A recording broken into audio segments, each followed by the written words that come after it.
बिस्मिल्लाहिर्रहमानिर्रहीम। आज हम डिस्कस करेंगे design of clogged sequential circuits. Sequential circuits को डिज़ाइन करने के लिए दो मॉडल यूज़ होते हैं, एक मीले मशीन मॉडल और एक मूरे मशीन मॉडल। तो आज के लेक्चर में हम मूरे मशीन मॉडल को डिस्कस करेंगे। सीक्वेंशियल सर्किट की डिज़ाइनिंग का क्या मतलब है? डिज़ाइनिंग का मतलब है कि आपका प्रोसीजर सेट ऑफ स्पेसिफिकेशन से स्टार्ट होगा। कोई ऑपरेशन है, उसकी सेट ऑफ स्पेसिफिकेशन से स्टार्ट लेंगे और एंड करेंगे लॉजिक डायग्राम। तो सेट ऑफ स्पेसिफिकेशन से लॉजिक डायग्राम तक के प्रोसीजर को हम डिज़ाइनिंग कहेंगे। इसी तरह सीक्वेंशियल सर्किट के एनालिसिस का मतलब क्या है कि आप सर्किट डायग्राम से स्टार्ट लेंगे और एंड करेंगे स्टेट टेबल और डायग्राम। तो सर्किट डायग्राम से स्टेट डायग्राम तक के प्रोसेस को, प्रोसीजर को हम कहेंगे एनालिसिस। आज हमने डिज़ाइन करना है, तो डिज़ाइनिंग के स्टेप्स देख लेते हैं।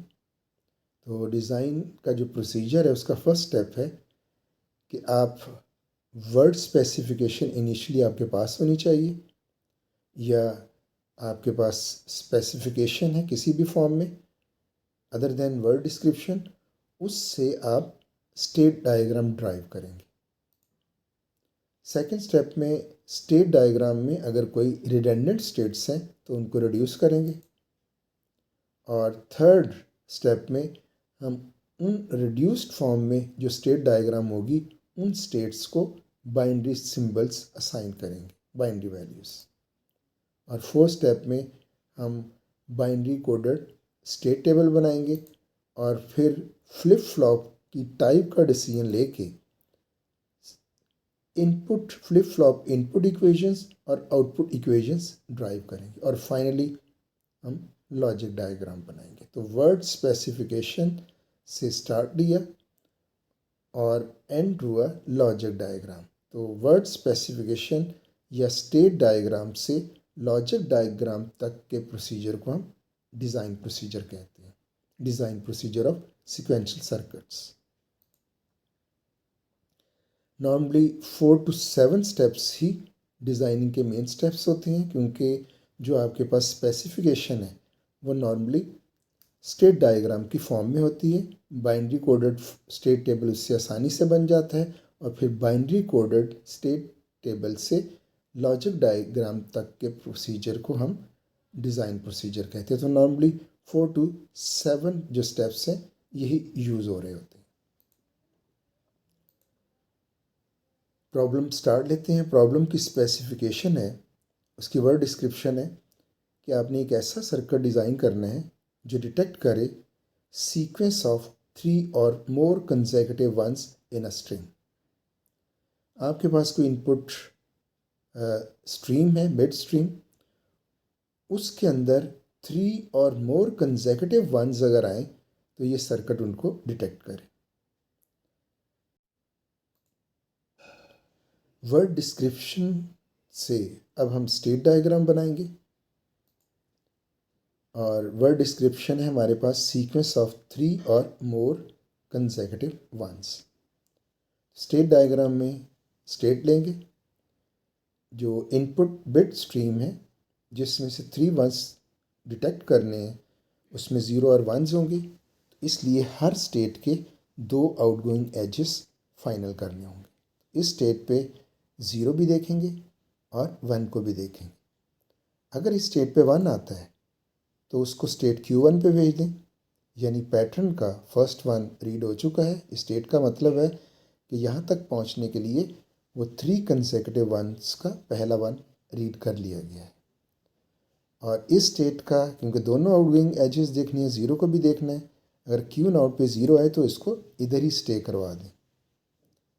इस स्टेट पे अगर 1 आता है तो उसको Q2 पे भेज दें, और अगर 0 आता है तो उसको वापस इस स्टेट पे भेज दें। इसका मतलब ये हुआ, इस स्टेट पे जब 1 रीड हो चुका था, सेकेंड 1 आएगा तो 2 कंसेक्यूटिव वंस आ जाएंगे, और अगर इस स्टेट के ऊपर 0 आता है तो 1 जो रीड हो चुका था वो सीक्वेंस डिस्टर्ब हो गई। इट मीन्स 0 पे उसको वापस उस स्टेट पे भेजें जहाँ से वो नए सिरे से कंसेक्यूटिव वंस को रीड कर सके। इसके दो आउटगोइंग एज फाइनलाइज करने हैं। तो इसका 1 अगर आया तो उसको इधर भेज दें। इस स्टेट पे आने का स्टार्ट स्टेट अगर इसको एज्यूम कर लें तो इस स्टेट का मतलब है कि पैटर्न के 2 कंसेक्यूटिव वंस रीड हो चुके हैं। और अगर थर्ड वन आता है तो उसको इधर भेज दें, यहाँ से स्ट्रिंग की डिटेक्शन हम करवा सकेंगे। और अगर इस स्टेट के ऊपर 0 आ जाता है, 2 कंसेक्यूटिव वंस तो रीड हो चुके हैं, 0 आने का मतलब है वो सीक्वेंस डिस्टर्ब हो गई। इट मीन्स इसके 0 एज को वापस उस स्टेट पे भेज दें जहाँ से वो नए सिरे से दोबारा उस पैटर्न को रिकग्नाइज करे। इसी तरह अब ये स्टेट आपके सामने है, इसके भी 2 आउटगोइंग एजेस फाइनलाइज करने हैं। तो इसका 1 क्योंकि सीक्वेंस डिटेक्ट हो चुकी है तो 1 इधर ही स्टे करवा दें। क्वेश्चन है 3 और मोर वंस, ताकि वो इधर ही रहे और वो यहाँ से डिटेक्शन हम करवाना चाह रहे हैं। और अगर 0 आ जाए तो दोबारा से उसको स्टार्ट स्टेट पे भेज दें ताकि वो सेकंड कंसेक्यूटिव पैटर्न्स को दोबारा से अगर एक्सेप्ट करवाना है, उसको डिटेक्ट करवाना है तो उस प्रोसेस को दोबारा से शुरू कर सके। तो ये आपके पास जो वर्ड डिस्क्रिप्शन थी सीक्वेंस ऑफ 3 और मोर कंसेक्यूटिव वंस, उसको डिटेक्ट करने के लिए यह आपकी स्टेट डायग्राम बन चुकी है। हाँ, वो डिटेक्शन कैसे पॉसिबल होगी? हर स्टेट के दरमियान एक आउटपुट सिंबल भी प्लेस कर दें जो येस और नो में होना चाहिए। तो 0 फॉर नो, 1 फॉर येस। आप क्यू नॉट के अंदर स्लैश के साथ 0 आउटपुट सिंबल स्टोर कर दें।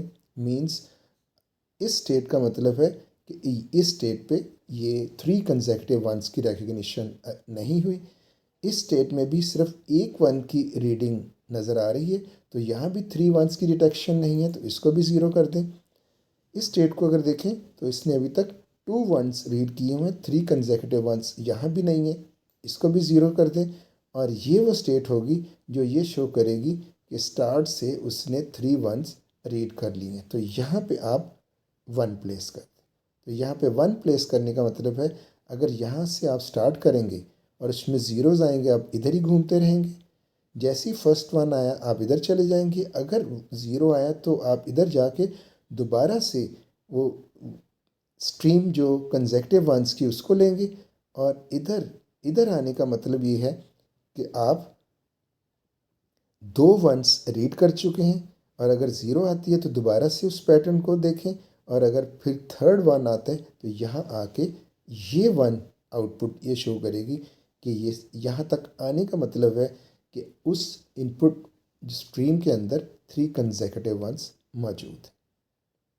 तो वर्ड डिस्क्रिप्शन से हमने स्टेट डायग्राम आउटपुट के साथ बना ली। सेकंड स्टेप है स्टेट रिडक्शन का। हमें देखना है कि अगर इसमें कोई रिडंडेंट स्टेट है तो उसको कैसे एलिमिनेट किया जाता है। तो स्टेट डायग्राम से रिडक्शन इतनी इजी नहीं है, तो हम यहाँ पे इसकी इक्विवेलेंट फॉर्म में इसको कन्वर्ट करते हैं और वो है स्टेट टेबल। तो स्टेट डायग्राम को स्टेट टेबल में रिप्रेजेंट करते हैं। जैसे कि आपको पता है ये प्रेजेंट स्टेट है और इनपुट पे नेक्स्ट स्टेट आती है, तो इसलिए एक प्रेजेंट स्टेट कॉलम बना दें और एक नेक्स्ट स्टेट कॉलम और एक आउटपुट। प्रेजेंट स्टेट अगर आपकी क्यू नॉट है तो आउटगोइंग एज 2 है, हर स्टेट के ऊपर एक 0 है और एक 1। उसके लिए आप ले लें 2 कॉलम x0 x1। यानी अगर प्रेजेंट स्टेट क्यू नॉट है तो 0 इनपुट पे नेक्स्ट स्टेट कौन सी होगी, और प्रेजेंट स्टेट क्यू नॉट पे अगर इनपुट 1 आती है तो नेक्स्ट स्टेट क्या होगी। और इसी तरह फिर क्यू नॉट की जो आउटपुट इस सर्कल के अंदर है वो भी इधर प्लेस कर सकते हैं। तो इधर से आप इंफॉर्मेशन जस्ट देखकर इधर फिल कर दें। Q not 0, next state Q not ही है। प्रेजेंट अगर क्यू नॉट है तो 1 पे नेक्स्ट स्टेट Q1। और आपको पता है कि क्यू नॉट के अंदर जो आउटपुट है तो वो क्यू नॉट की आउटपुट ट्रीट होती है, तो इसके सामने लिख दें। इसी तरह Q1 के लिए फिल करें, ये Q1 है तो Q1 पे 0 Q नॉट पे जा रहा है, ये 0 पे Q नॉट, और Q1 पे जो 1 है ये Q2 पे जा रहा है तो Q1 पे 1 Q2 प्लेस कर दें, और Q1 की ये जो आउटपुट इस सर्कल के अंदर है ये अब इधर प्लेस कर दें। अब Q2 को लिखते हैं, Q2 प्रेजेंट है 0 पे Q नॉट, इधर Q नॉट आ जाएगी, और Q2 प्रेजेंट अगर है और 1 पे Q3 तो 1 पे Q3, और Q2 की जो आउटपुट 0 है ये इधर प्लेस कर दें। इसी तरह Q3 पे 0 Q नॉट और 1 Q3 पे स्टे करेगा, और आउटपुट इस सर्कल के अंदर 1 है, आउटपुट 1।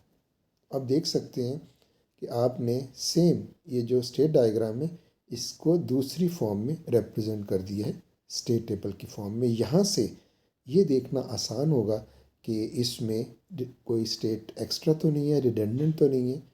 उसके लिए हम इक्विवेलेंट स्टेट देखते हैं, और इक्विवेलेंट स्टेट क्या है, उसके लिए रूल है कि वो दो स्टेट्स इक्विवेलेंट होंगी अगर उनकी नेक्स्ट स्टेट और आउटपुट भी सेम होगी। तो आप देख सकते हैं किसी भी स्टेट में ये Q नॉट है, इसकी next state Q not Q1, और कहीं भी Q नॉट Q1 नहीं है। इसी तरह Q1 को भी आप देख सकते हैं Q नॉट Q2, तो Q नॉट Q2 भी कहीं आपको नज़र नहीं आ रहा। जहाँ तक Q2 है तो इसकी next state Q not Q3, और ये Q3 की भी Q नॉट Q3 है, लेकिन उनमें आउटपुट का डिफरेंस है, Q2 पे आउटपुट 0 है और Q3 पे 1। तो ये दोनों इक्विवेलेंट होती अगर ये तो सेम है अगर इनकी आउटपुट भी सेम होती। इट मीन्स इस पूरे टेबल को देखें तो कोई भी इक्विवेलेंट स्टेट नहीं है। इट मीन्स यही इसकी रिड्यूस्ड फॉर्म है। तो ये जो स्टेट डायग्राम है ये ऑलरेडी रिड्यूस्ड फॉर्म में है। नेक्स्ट हमने बाइनरी वैल्यूज असाइन करनी है इन स्टेट्स को। जाहिर है 4 स्टेट्स हैं, 0 1 2 3 4, और 4 स्टेट्स को रिप्रेजेंट करने के लिए 2 बाइनरी बिट्स काफ़ी हैं।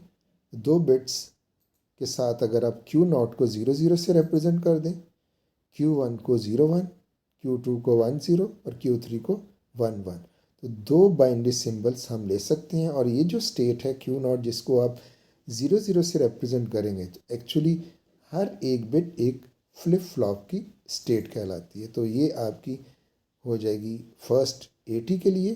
आप अगर 2 फ्लिप फ्लॉप लेंगे, एक A फ्लिप फ्लॉप और एक B फ्लिप फ्लॉप, तो ये state of first flip flop A और ये state of second flip flop B। Actually अब आपने हर स्टेट जो Q नॉट थी इसके अंदर उसको Q 0 0 से चेंज कर दिया, ये Q1 को आपने 0 1 से चेंज कर दिया, इसी तरह Q2 को आपने 1 0 और Q3 को 1 1 के साथ। एक्चुअली ये जो आपकी ये जो इन्फॉर्मेशन है 0 0 फर्स्ट फ्लिप फ्लॉप की स्टेट है और सेकंड फ्लिप फ्लॉप की स्टेट। 4th स्टेप है कि हमने बाइनरी कोडेड स्टेट टेबल बनाना है। ये जो स्टेट डायग्राम है इसको हमने स्टेट टेबल में कन्वर्ट करना है। इसके लिए स्ट्रक्चर क्या होगा, क्योंकि ये इनपुट सेक्शन है जिसमें प्रेजेंट स्टेट होगी जिस पे आप मौजूद हैं, और इनपुट होगी जो आउटगोइंग एज आप फॉलो करेंगे, और नेक्स्ट स्टेट उस प्रेजेंट स्टेट से उस एज को फॉलो करते हुए जिस स्टेट पे आप जाएंगे वो नेक्स्ट स्टेट होगी। और हर स्टेट के अंदर एक आउटपुट इन्फॉर्मेशन भी है, उसके लिए आउटपुट कॉलम। तो यहाँ क्योंकि 4 स्टेट्स हैं और हर स्टेट को रिप्रेजेंट करने के लिए 2 बिट्स काफ़ी हैं, तो इसलिए प्रेजेंट स्टेट आपकी होगी 80 BT, और 2 आउटगोइंग एजेस हैं उसके लिए एक ही इनपुट काफ़ी है। तो एक्सटर्नल इनपुट X होगी जो 2 आउटगोइंग एज के लिए काफ़ी है, और ये जो 0 0 ये आपके फ्लिप फ्लॉप की प्रेजेंट स्टेट होगी यानी एट टाइम T। इसको आप फ्लिप फ्लॉप A कह लें, इसको आप फ्लिप फ्लॉप B कह लें, तो ये इंफॉर्मेशन होगी at time T, A T और बी टी। प्रेजेंट स्टेट आप दो कॉलम ले लें, ए टी बी टी। तो प्रेजेंट स्टेट पे अगर मौजूद हैं और कोई एज फॉलो करते हैं तो जो न्यू स्टेट होगी, तो यही प्रेजेंट स्टेट का जो आउट प्रेजेंट स्टेट से इस साइड पे आपकी जो न्यू स्टेट बनेगी वो होगी at time T plus one. तो ये ए टी बी टी हो जाएगी A T plus one B T plus one. तो हर स्टेट के अंदर आउटपुट भी अवेलेबल है, तो उस आउटपुट के लिए हम एक कॉलम ले लेते हैं और उसको कह देते हैं वाई। इस स्टेट के लिए ऑल पॉसिबल जो इधर कॉम्बिनेशंस हो सकते हैं प्रेजेंट स्टेट्स और इनपुट्स के, वो टोटल उसकी टोटल कितने हो सकते हैं? आपकी प्रेजेंट स्टेट 0 0 हो सकती है, 0 1 हो सकती है, 1 0 और 1 1 जो आपको नज़र आ रही है। तो हर स्टेट के अगेंस्ट दो आउटगोइंग एज हैं, एक 0 और एक 1। तो जो पॉसिबल इधर इनपुट्स हो सकती हैं वो हैं 0 0 स्टेट, 0 इनपुट, और 0 0 आपकी प्रेजेंट स्टेट पे 1 आउटगोइंग एज। इसी तरह 0 1 स्टेट पे भी दो आउटगोइंग एजेस हैं, एक 0 के लिए और 0 1 पे एक 1 के लिए। इसी तरह थर्ड स्टेट आपकी ये 1 0 वाली, 0 आउटगोइंग एज और 1 आउटगोइंग एज। तो लास्ट 1 1 पे 0 आउटगोइंग एज और 1 आउटगोइंग एज। तो ये स्ट्रक्चर इस अगर स्टेट डायग्राम को देखें तो ये पॉसिबल ऑप्शंस होते हैं। सपोज यहाँ मोर देन 4 स्टेट्स होती और लेस देन 8, इट मीन्स एक स्टेट को बाइनरी सिंबल से रिप्रेजेंट करने के लिए 3 बिट्स रिक्वायर्ड थे। तो उस सूरत में ये स्ट्रक्चर क्या होना था? तो 3 बिट्स को अगर आप रिप्रेजेंट करें तो उसके लिए फर्स्ट के लिए ए, दूसरे के लिए बी, थर्ड के लिए सी। तो ये 3 कॉलम रिक्वायर्ड होने थे, A T B T C T. और सपोज ये आउटगोइंग एजेस अगर 4 होते तो उसके लिए इनपुट्स के लिए भी एक और कॉलम चाहिए था 4 आउटगोइंग एजेस के लिए। उसी तरह एक एज 0 0 होना था, दूसरा 0 1 और 1 0 और 1 1।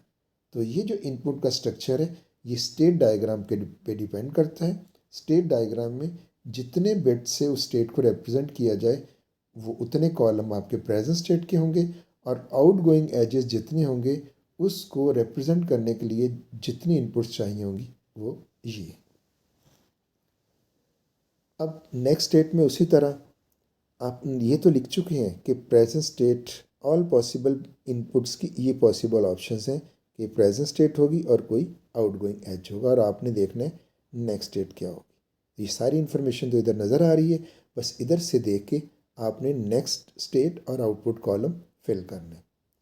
तो इधर देखें 0 0 अगर आपकी प्रेजेंट स्टेट है, मतलब आप इधर मौजूद हैं, इनपुट 0 है यानी ये एज फॉलो किया, तो नेक्स्ट स्टेट क्या होगी?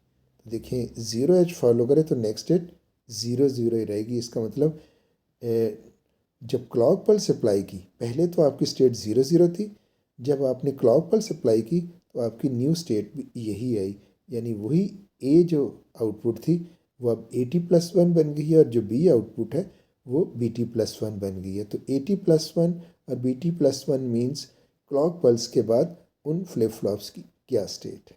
इस सूरत में वो उसी स्टेट पे स्टे कर रहे हैं, और जो आउटपुट इस और 1 पे जो 0 0 पे जो 1 आउटगोइंग एज है उसमें next state at time T plus one 0 1 आ रही। और जहाँ तक आउटपुट है तो ये जो 0 0 स्टेट है उसके सर्कल के अंदर 0 शो कर रही है। इट मीन्स ये जो स्टेट है इसकी आउटपुट डिपेंड कर रही है इन दोनों के ऊपर, तो 0 0 पे ये दोनों आउटपुट 0 0। सिमिलरली 0 1 का भी आपने इधर से देखना है। 0 1 0 पे कहाँ जा रहा है? 0 0, इट मीन्स यहाँ 0 0 आ जाएगा। और 0 1 1 पे कहाँ जा रहा है? 1 0 पे, तो 0 1 1 पे 1 0। और 0 1 पे जो आउटपुट है ये स्लैश के साथ 0, तो ये 0 1 दोनों के सामने आपने 0 0 प्लेस कर देना। तो इसी तरह आपने 1 0 1 0 0 पे 0 0 और 101 पे 11, ये आप इधर प्लेस कर दें, और 10 पे आउटपुट ये 0 आप इधर प्लेस कर दें। 11 पे जो हमें नज़र आ रहा है, 11 पे 0 0 0 पे जा रहा है, और 11 पे 1 आउटगोइंग एज इधर ही रह रहा है। तो 0 पे 0 0 पे, और 1 1 1 पे 1 1, और इसके अंदर जो आउटपुट /1 है, ये 1 1 के आप इधर सामने प्लेस कर दें। तो ये आपका binary coded state table construct हो गया। अब आते हैं फोर्थ और फिफ्थ स्टेप की तरफ। फोर्थ स्टेप है फ्लिप फ्लॉप्स की टाइप को चूज़ करना, और फिफ्थ स्टेप है आपने ड्राइव करना है simplified flip flop inputs equations को और आउटपुट इक्वेशंस को। अगर स्टेट टेबल को देखें तो सारा ऑपरेशन गिवन है, ऑल पॉसिबल इनपुट्स और उनसे रिलेटेड ऑल पॉसिबल आउटपुट्स, यानी फ्लिप फ्लॉप किसी भी स्टेट में है वो उसकी प्रेजेंट स्टेट कहलाएगी, और एक्सटर्नल इनपुट अप्लाई करने पे उन फ्लिप फ्लॉप्स की नेक्स्ट स्टेट क्या होगी वो भी गिवन है, और आउटपुट क्या प्रिंट होगी वो भी गिवन है। तो हमने ये जो गिवन इंफॉर्मेशन है, इन इनपुट्स पे ये आउटपुट्स चाहिए, किस तरह आएंगी, आपने उसके लिए डिज़ाइन करना है कि ये रिजल्ट्स अचीव हों। उसके लिए हमें फ्लिप फ्लॉप की इनपुट इक्वेशंस ही ड्राइव करनी है, ताकि हम फ्लिप फ्लॉप की इनपुट इक्वेशंस क्या होंगी ताकि हम ये रिज़ल्ट अचीव कर सकें। तो एक्चुअली इस पूरी डिज़ाइनिंग में अगर ये कहना गलत ना होगा कि आपने अगर डिज़ाइन करना है तो आपने फ्लिप फ्लॉप इनपुट इक्वेशंस और आउटपुट इक्वेशंस को डिज़ाइन करना है, यानी ड्राइव करना है। चलते हैं फोर्थ स्टेप की तरफ, फ्लिप फ्लॉप की सिलेक्शन। तो फ्लिप फ्लॉप किसी भी सीक्वेंशियल सर्किट्स को डिज़ाइन करते हुए कोई भी टाइप ली जा सकती है। जेके फ्लिप फ्लॉप ले सकते हैं, डी फ्लिप फ्लॉप ले सकते हैं, और टी फ्लिप फ्लॉप भी। तो इसमें इस लेक्चर में हमने तीनों फ्लिप फ्लॉप की टाइप से डिज़ाइनिंग की है। सबसे पहले हम जेके फ्लिप फ्लॉप को सिलेक्ट करते हैं। फ्लिप फ्लॉप हम ले लेते हैं जेके। ये जेके की ब्लॉक डायग्राम है। तो क्योंकि हमने ड्राइव करना है फ्लिप फ्लॉप की इनपुट इक्वेशंस को, तो जेके अगर आपका फ्लिप फ्लॉप है और इस प्रॉब्लम के अंदर कितने फ्लिप फ्लॉप यूज़ कर रहे हैं, इसके अंदर हम 2 फ्लिप फ्लॉप यूज़ कर रहे हैं। तो इनपुट इक्वेशंस, एक फ्लिप फ्लॉप के लिए जे ए इनपुट होगी और के ए इनपुट होगी, दूसरे फ्लिप फ्लॉप बी के लिए जे बी होगी और के बी। एक तो हमें ये इक्वेशन ड्राइव करनी है जे ए के लिए, के ए के लिए, वो फ्लिप फ्लॉप ए के लिए होगी, और इसी तरह फ्लिप फ्लॉप बी के लिए जो उसकी इनपुट इक्वेशंस होंगी वो होंगी जे बी और K B for flip flop B. इसी तरह आउटपुट जो इक्वेशंस हैं, तो इसमें आप देख सकते हैं कि एक ही आउटपुट है। आउटपुट इक्वेशंस के लिए एक ही आउटपुट काफ़ी है, वाई।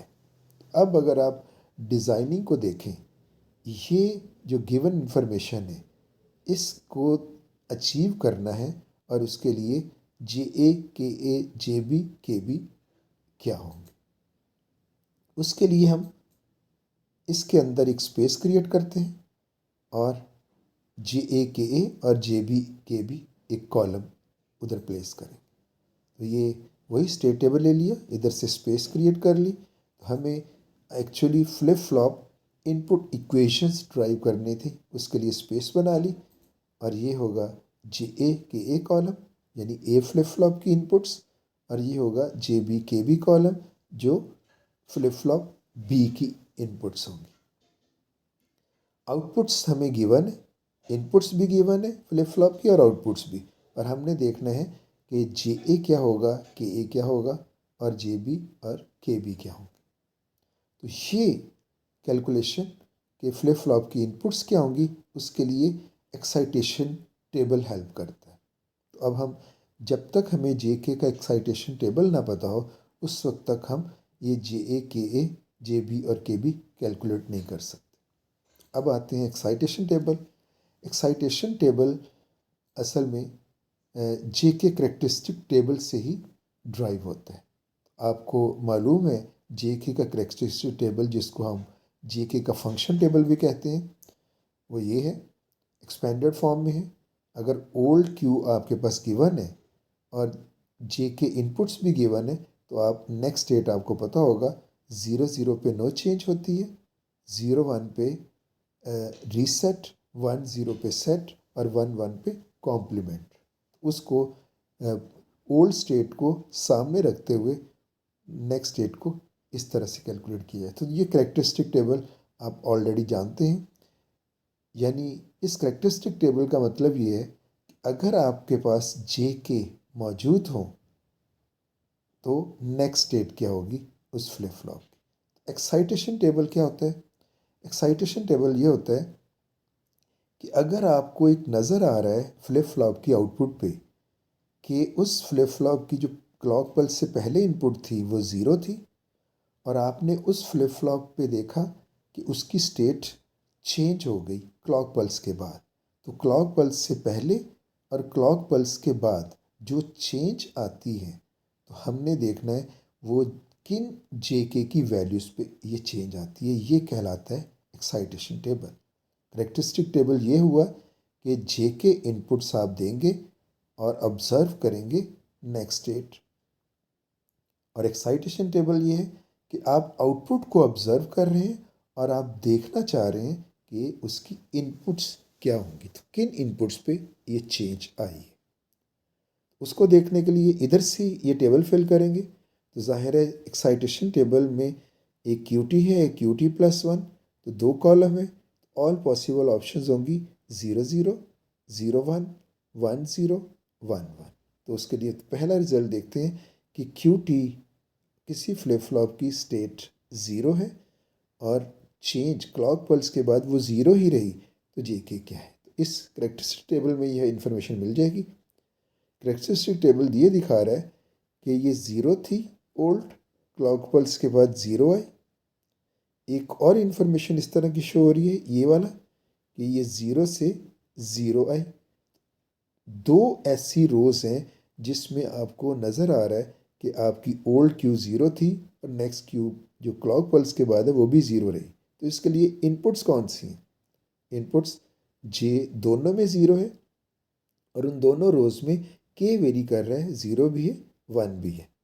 आप अगर ज़ीरो ज़ीरो चेंज है उसमें जे का तो आप पता चल चुका है ज़ीरो है, और के ज़ीरो और वन दोनों हो सकते हैं, तो उसके लिए हम एक्स प्लेस कर देंगे। इसी तरह अब हम एक्साइटेशन टेबल की नेक्स्ट रो देखते हैं कि अगर ओल्ड स्टेट ज़ीरो है तो क्लॉक पल्स के बाद वन आता है, यानी रीसेट है सर्किट, और वो क्लॉक पल्स के बाद सेट स्टेट में आ जाता है। तो कौन सी इनपुट्स होंगी जिसने ये चेंज लेके आए हैं? टेबल में देखते हैं, ये देख सकते हैं 0 से 1 चेंज आई, यानी पहले रीसेट था और रीसेट रहा। फिर एक और कॉम्बिनेशन है 0 से 1 का। ये दो रोज़ हैं जिस पे ये चेंज आई है। जे उसमें 1 है और के उसमें एक में 0 है और एक में 1। आपकी आउटपुट 0 से 1 अगर आती है तो उसके लिए जे 1 है और के 0 और 1 दोनों है, उसकी जगह हमने एक्स प्लेस कर दी। इसी तरह 1 0 के लिए देखेंगे कौन सी दो रोज़ है। एक तो ये है 1 से 0, दूसरी कौन सी चेंज आ रही है, ये 0 1, इसमें 1 0, ये जे 0 है और के 1 है। दूसरी एक और कॉम्बिनेशन है 1 0, इसमें जे ये है और के ये है। तो अब अगर आपकी चेंज 1 से 0 आती है तो उसमें आपको नज़र आ रहा है जे 0 भी हो सकता है, 1 भी हो सकता है, जबकि के 1 ही है। उस सूरत में हम इधर क्रॉस लगाएंगे और इधर 1। लास्ट 1 1 चेंज देखते हैं फंक्शन टेबल में। एक ये चेंज आ रही है 1 1, इसमें जे और के दोनों ज़ीरो हैं। एक चेंज आपको ये नज़र आ रही है, इसमें 1 और 0 है। इसमें देखें जे 0 के 1 और के दोनों में 0 है, तो के तो 0 है लेकिन जे 0 और 1 दोनों है। इट मीन्स इसको क्रॉस कर दें x और 1, तो आपने देखा करेक्टरिस्टिक टेबल जो जेके फ्लिप फ्लॉप का है वो 0 0 पे 0x, 0 1 अगर चेंज आती है तो जे और के पे ये इनपुट होगी, और 1 0 पे ये, और 1 1 पे x0। ये एक्साइटेशन टेबल आपको हेल्प करेगा ये जेके इनपुट्स कॉलम ड्राइव करने में। तो जेके का अगर आपको एक्साइटेशन टेबल आपको याद है तो ये टेबल ज़रा आसानी से बन जाएगा। अब आपने एक एक चेंज को ऑब्ज़र्व करना है और इसको फिल करना है। तो ये देखिए JAKA, ये इनपुट्स हैं फ्लिप फ्लॉप ए की, और वो जो चेंज है वो ये है AT+1, यानी फ्लिप फ्लॉप ए है ये इसकी क्लॉक से पहले और ये क्लॉक के बाद, और ये चेंज क्या आ रही है 0 से 0 आ रहा है। तो आपने देखा अगर फ्लिप फ्लॉप की आउटपुट 0 से 0 हो तो उसकी जे और के क्या होंगी 0 और x। तो आप देख सकते हैं यहाँ से इंफॉर्मेशन पिक करके आप इधर फिल कर सकते हैं। आपने देखा ए फ्लिप फ्लॉप की क्लॉक पल्स से पहले स्टेट 0 है, क्लॉक पल्स के बाद 1 है, तो ये चेंज JAKA इनपुट्स क्या होंगी 0 और x। इसी तरह बी फ्लिप फ्लॉप को देखेंगे, इसमें भी चेंज आ रही है 0 से 0 स्टेट के ऊपर, तो 0 से 0 उसकी इनपुट्स क्या होंगी 0 और x। तो बी फ्लिप फ्लॉप के इनपुट्स भी आप उसी तरह फिल कर दें 0x। अब नेक्स्ट देखते हैं, इस रो को कैलकुलेट करना है। इसमें जो ए में चेंज आ रही है 0 से 0 ये वाली, तो ये आएगा 0x, और दूसरी चेंज आ रही है ये वाली 0, ये बी फ्लिप फ्लॉप जो है 0 से 1, तो 0 से 1 में इनपुट्स होनी चाहिए 1x, तो बी फ्लिप फ्लॉप में आप लिखेंगे 1x। थर्ड आप देखें 0 से 0 चेंज है ए फ्लिप फ्लॉप में, तो ए फ्लिप फ्लॉप की इनपुट्स उसी तरह 0x, और बी फ्लिप फ्लॉप में चेंज आ रही है 1 से 0, और 1 से 0 आपके पास ये है, और 1 से 0 इनपुट्स बता रही है x JX और K1। तो आपने बी फ्लिप फ्लॉप के इनपुट्स में ये प्लेस कर दें। तो इस तरह आप बड़ी आसानी से ये सारा टेबल फिल कर सकेंगे। तो जब आपने ये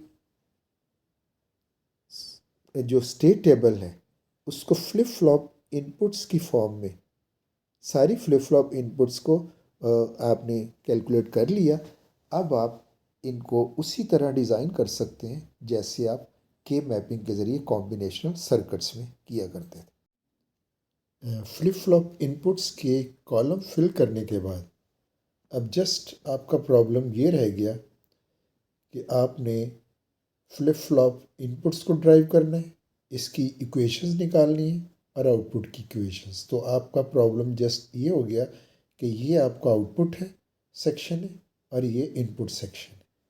ये तो जस्ट नेक्स्ट स्टेट है, इन्होंने हमें हेल्प की है कि कैसे हमने ये जे के इनपुट्स इवेलुएट की। अब आप जस्ट ये समझें कि आपने जे ए को ड्राइव करना है यूजिंग के मैप, इसी तरह कॉलम के को और जे बी और के बी और इसी तरह वाई को। तो सबसे पहले जे ए कॉलम को मैप के ज़रिए सिंप्लीफाई करते हैं। जैसे कि आप जानते हैं ये इनपुट सेक्शन में 3 वेरिएबल्स हैं, तो 3 वेरिएबल के मैप चाहिए। तो जे ए के लिए जो आपने मैप लिया तो 3 वेरिएबल, और 3 वेरिएबल है A T B T X. A T row है और B T X columns. J A में 1 किस बॉक्स के अंदर होगा 0 1 1, यानी 3 में इधर 1 आएगा, और ये जो डॉट केयर्स हैं ये आपके मिनटर्म नंबर 4 5 6 और 7, इसको फिल कर दें। और जस्ट जे ए आपका मैप के ज़रिए ये ग्रुपिंग के ज़रिए सिंप्लीफाई होके AT डिस्कार्ड हो जाएगा और ये कॉलम को लिखा जाएगा BTX। तो इस तरह से JA इनपुट इक्वेशन यानी फ्लिप फ्लॉप A की जो J इनपुट इक्वेशन है वो सिंप्लीफाई होके ड्राइव कर लिया गया। इसी तरह आपने KA लेना है, JB, KB और Y। KA लेते हैं, उसके लिए मैप ये फ्लिप फ्लॉप A की KA इनपुट, इसमें आपके डोंट केयर्स आएंगी मिनटर्म नंबर 0, 1, 2 और 3 में, और वंस प्लेस होंगे 4 और 6 में। ये फिल कर दें इधर और इसको सिंप्लीफाई करें, ग्रुप बनेगा आपका ये 4 का और इसको लिखा जाएगा AT डिस्कार्ड हो जाएगा और ये लिखा जाएगा X प्राइम। तो आपका KA इनपुट भी ड्राइव हो गई। अब JB उसी तरह इसका मैप बनाएं और 1 और क्रॉसेस रिस्पेक्टिव मिन टर्म्स बॉक्सेस में लिख दें और ग्रुपिंग करें। ग्रुपिंग के बाद जो रिजल्ट आएगा ये होगा X। KB का मैप लें और क्रॉस आपके हो जाएंगे इन मिन टर्म्स में, वंस भी इस इधर से देख के। अब KB के लिए मैप और इसमें ग्रुपिंग होगी आपकी ये साइड्स वाले और ये 4 का, और इसका ये रिज़ल्ट होगा ये आपका AT प्राइम और ये साइड्स का ग्रुप आपका X प्राइम। लास्ट Y के लिए ये दोनों फ्लिप फ्लॉप की इनपुट इक्वेशंस ड्राइव हो गई है। अब आउटपुट इक्वेशन है, इस कॉलम का भी मैप बनाना है और ये सिर्फ 1 है मिन टर्म 6 और 7। 6 और 7 इसकी ग्रुपिंग करें, इसको लिखा जाएगा AT और इधर से BT। तो ये आपके पास फ्लिप फ्लॉप्स की इनपुट इक्वेशंस और ये आउटपुट। अब जस्ट आपने इसकी सर्किट डायग्राम बनानी। तो जैसा कि आपको पता है 2 फ्लिप फ्लॉप हैं, 2 मेमोरी एलिमेंट्स हैं, एक A फ्लिप फ्लॉप ले लें और एक B फ्लिप फ्लॉप ले लें। ये उनकी प्राइम और अनप्राइम आउटपुट्स। इसमें एक ही सिंगल इनपुट X और एक ही आउटपुट है Y।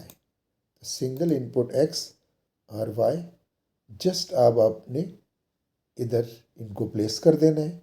आपने JA पे क्या चाहिए, BT और X का एंड गेट, एक एंड गेट बनाए और उस एंड गेट की इनपुट्स BT और X ले लें।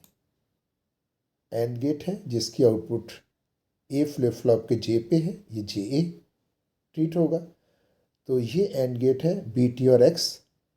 ये जो इनपुट है BT आपकी इस फ्लिप फ्लॉप की आउटपुट है, ये फीडबैक होके एक इनपुट बन जाएगी और एंड गेट की दूसरी इनपुट X, ये आपका ये X। तो JA, BT और X इधर अप्लाई हो जाएगा। KA पे X प्राइम चाहिए, ये A फ्लिप फ्लॉप का K है, KA इधर X प्राइम यानी इसका इन्वर्टेड इधर प्लेस कर दें। इसी तरह JBX, तो सेकेंड फ्लिप फ्लॉप जो B है उसका JB है और इधर आपने क्या देना है X। इट मीन्स इधर से आप इसको इसके साथ ज्वाइन कर दें। KB आपको और गेट चाहिए जो X का प्राइम और AT का प्राइम हो। एक और गेट लें, इसकी एक इनपुट X प्राइम इधर से ले लें और दूसरी इनपुट AT प्राइम, ये A फ्लिप फ्लॉप का कॉम्प्लीमेंटेड वर्जन यहाँ से ले लें। ये आपका KB हो गया। Y ये आपका जो आउटपुट है ये है AT BT का एंड गेट। एक एंड गेट ले लें, एक इनपुट इसकी AT रखें और दूसरी BT, तो इसको AT के साथ ज्वाइन कर दें।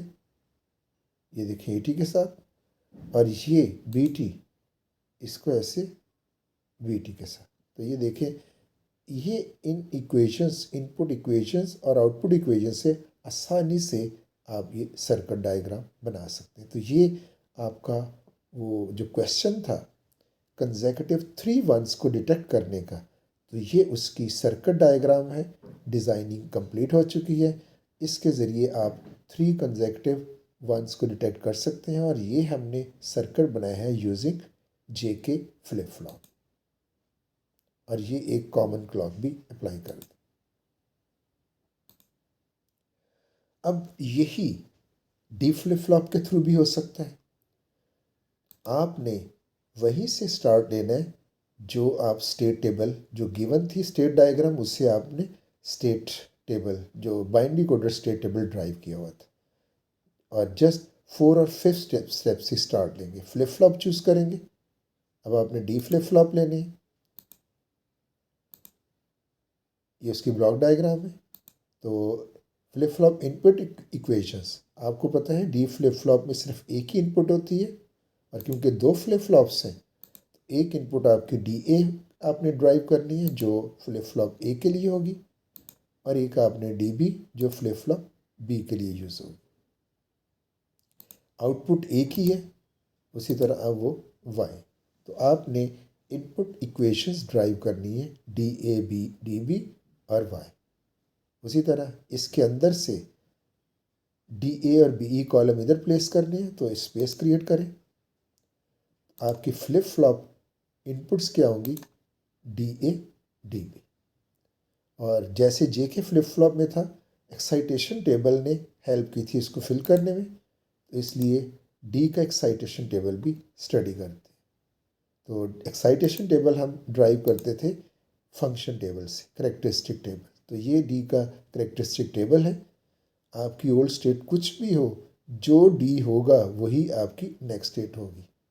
तो D 0 है न्यू Q 0 ही होगा। 1 है 1 0 है तो 0 1 है तो 1। तो जो D होगा क्लॉक पल्स अप्लाई करने पे ओल्ड स्टेट कुछ भी हो वही आपकी नेक्स्ट स्टेट होगी। इसका करेक्टरिस्टिक एक्साइटेशन टेबल क्या होगा आपको उसी तरह D फ्लिप फ्लॉप की आउटपुट पे चेंज देखनी है कि अगर ओल्ड स्टेट 0 0 0 है और न्यू स्टेट 0 है तो D इनपुट क्या होगी वो कौन सी D इनपुट है जो ये चेंज लेके आ रही है। तो करेक्टरिस्टिक टेबल में देखें एक ही रो है जिसमें ओल्ड Q 0 है और न्यू Q 0 है।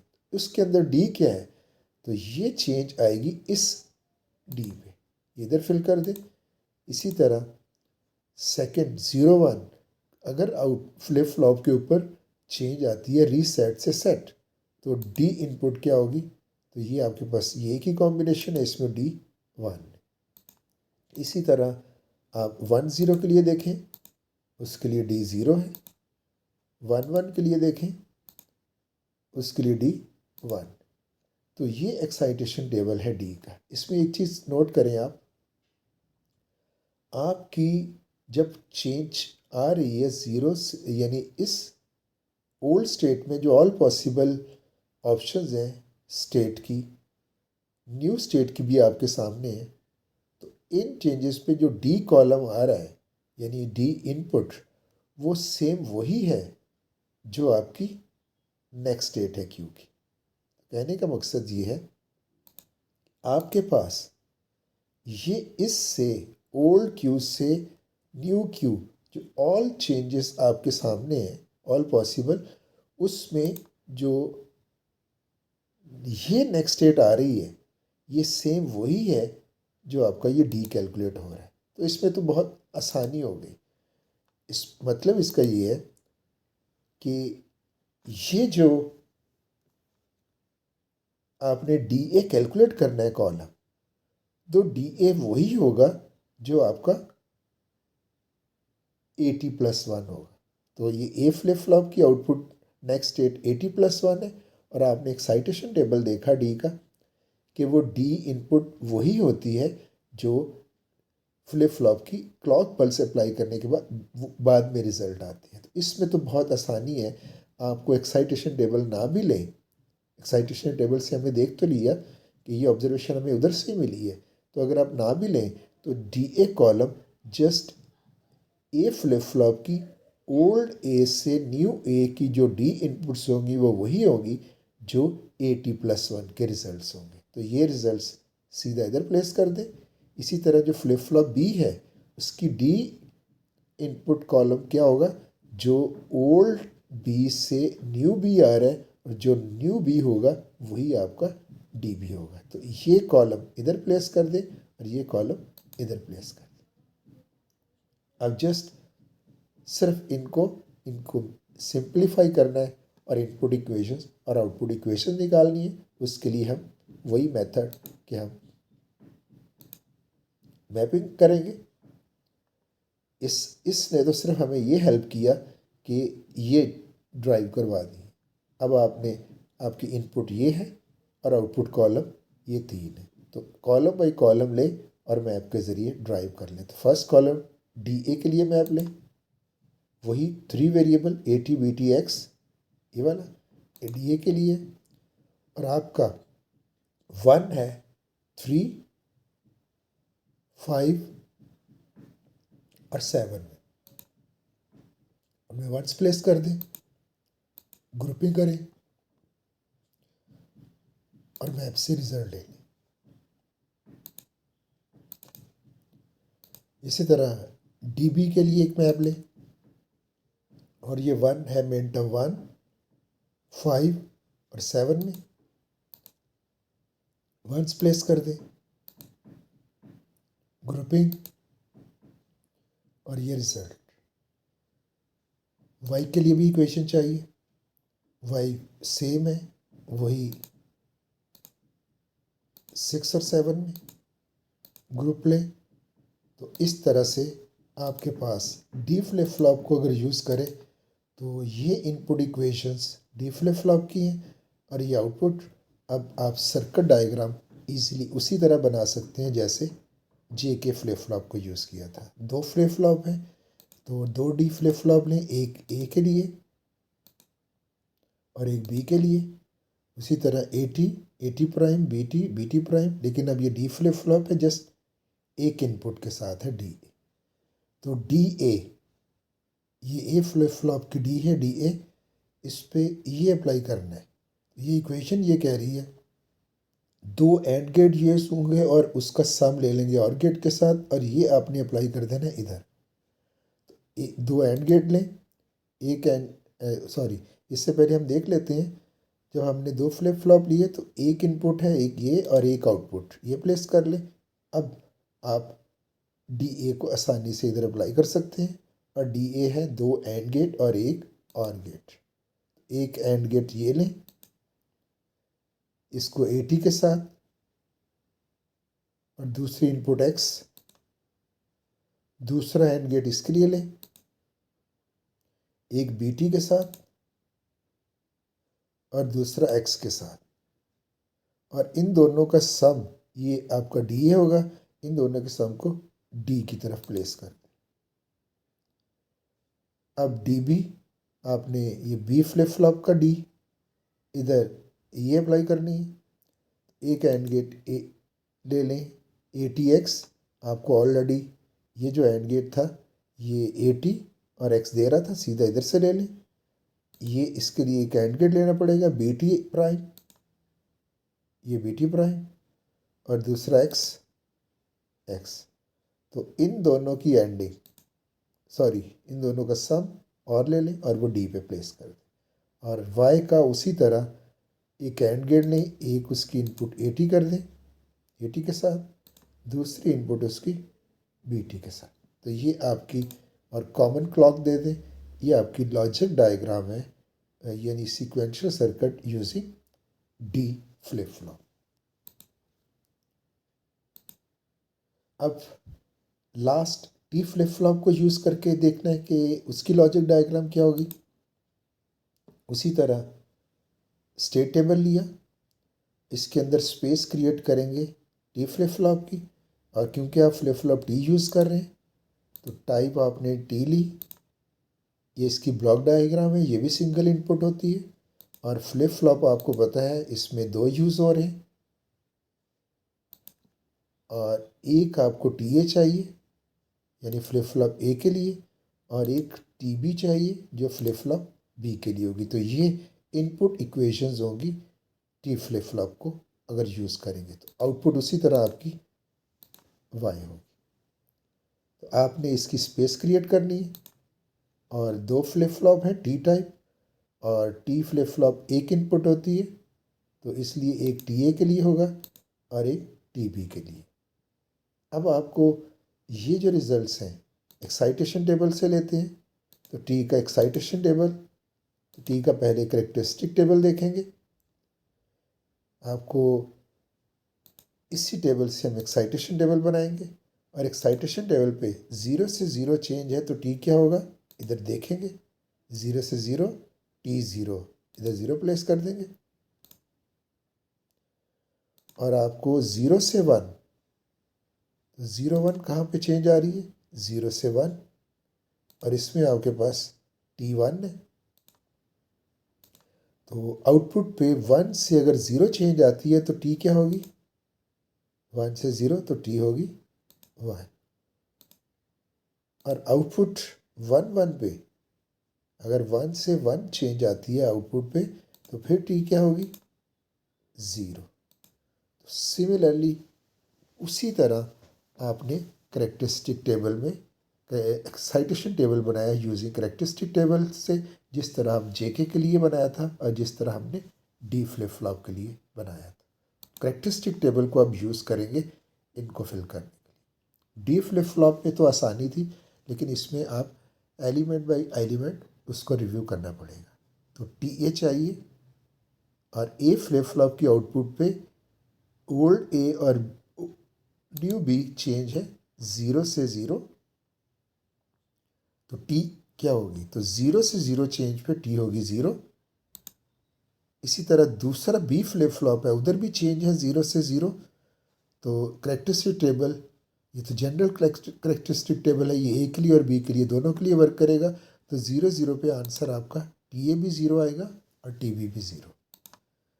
इसको ऑब्जर्व करें, ए फ्लिप फ्लॉप में आउटपुट चेंज है 0 से 0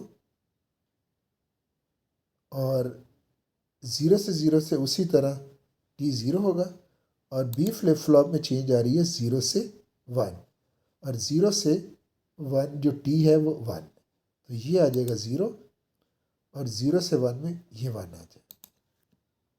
इसी तरह आप इस चेंज को देखें, ए फ्लिप फ्लॉप की आउटपुट में चेंज आ रही है 0 से 0, ये 0 आ जाएगा, और बी फ्लिप फ्लॉप पे 1 से 0, तो अगर आउटपुट 1 से 0 होगी तो 1 से 0 में टी बनती है 1, तो ये 0 और ये 1। सिमिलरली आप ये सारा टेबल उसी तरह एक एक फ्लिप फ्लॉप की स्टेट को देखते हुए एक्साइटेशन टेबल की हेल्प से ये फिल कर लेंगे। फिल करने के बाद अब आपने इनको ड्राइव करना है। टी ए के लिए एक मैप लें, ये वंस प्रॉपर मेन टर्म्स में प्लेस कर दें, इसकी ग्रुपिंग नहीं हो सकती, एक एक मेन टर्म को उसी तरह लिख लिया गया। अब टी बी को लें, 1 1 1 और ये वंस जिन मेन टर्म्स में है उधर वंस प्लेस कर दें, फिर ग्रुपिंग और उनके रिजल्ट, और अब वाई वाई उसी तरह ए टी बी टी। तो जब आप टी फ्लिप फ्लॉप को यूज़ करके बनाते हैं तो आपकी इनपुट इक्वेशंस ये आई हैं। तो इन इनपुट इक्वेशंस को और इस आउटपुट इक्वेशंस को यूज़ करते हुए आप सीक्वेंशियल सर्किट उसी तरह ड्रॉ करें जिस तरह से जे के और डी फ्लिप फ्लॉप में लिया। 2 फ्लिप फ्लॉप हैं, दोनों टी टाइप हैं, और टी ए पे आपने ये लॉजिक देनी थी, 3 गेट्स है, एंड गेट्स, तीनों के तीनों 3 इनपुट, ये 3 इनपुट एंड गेट, ये लेबल्स प्लेस कर दिए, और बाद में तीनों का सम लेके टी ए पे, जो कि टी है फ्लिप फ्लॉप ए के लिए। इसी तरह ये टी बी, ये 3 and gates, 2 input and gates लिए, उनका सम और इसको टी बी फ्लिप फ्लॉप के टी इनपुट को दे दिया। वाई उसी तरह ए टी और बी टी है। तो ये आपके पास जो आपने प्रॉब्लम था जिसकी वर्ड डिस्क्रिप्शन ये थी कि आप सीक्वेंस डिटेक्टर डिज़ाइन करना चाह रहे थे कि अगर स्ट्रीम में 3 कंसेक्यूटिव वंस हों या मोर वंस हों 3 से, तो उसको डिटेक्ट करें, वो आप डिज़ाइन कर चुके हैं using JK flip flop, using D flip flop, और ये डायग्राम है यूजिंग T फ्लिप फ्लॉप। तीनों के रिज़ल्ट सेम होंगे, तीनों में ये कैपेबिलिटी है कि वो 3 और मोर कंसेक्यूटिव वंस को डिटेक्ट करने की कैपेबिलिटी रखते हैं। ये आपकी फाइनल डायग्राम। अब अगर आप देखें, ये जो मॉडल है ये मूरे मॉडल क्या होता है? आपका ये जो मेमोरी एलिमेंट्स है, यहाँ से जो एक्सटर्नल इनपुट है, ये जो फाइनल आउटपुट कहीं भी एक्सटर्नल इनपुट्स पे डिपेंड नहीं कर रही, बल्कि फाइनल आउटपुट आपकी ओल्ड फ्लिप फ्लॉप्स की स्टेट पे डिपेंड कर रही है। आप इधर देख सकते हैं, ये जो आउटपुट है ये फ्लिप फ्लॉप की आउटपुट पे जो प्रीवियस स्टेट है, ओल्ड स्टेट, उस पर डिपेंड कर रही है।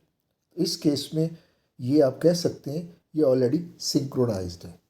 जैसे कि प्रीवियस प्रॉब्लम में आपने देखा मीले मशीन में ये जो आउटपुट होती थी, ये आपकी फ्लिप फ्लॉप की ओल्ड स्टेट्स और एक्सटर्नल इनपुट पे भी डिपेंड कर रही होती थी। उस सूरत में थोड़ी सी प्रॉब्लम होती थी, तो थोड़ी देर के लिए फॉल्स रिजल्ट भी आ सकता था, जबकि मूरे मशीन फुली सिंक्रोनाइज्ड है। आपकी आउटपुट कहीं भी आपकी एक्सटर्नल इनपुट जो एक्स है उस पर डिपेंड नहीं कर रही।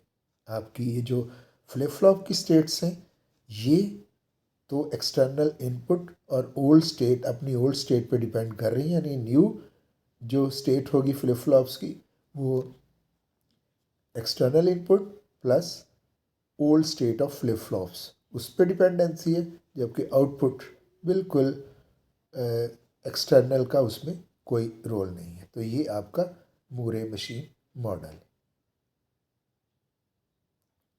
Thank you.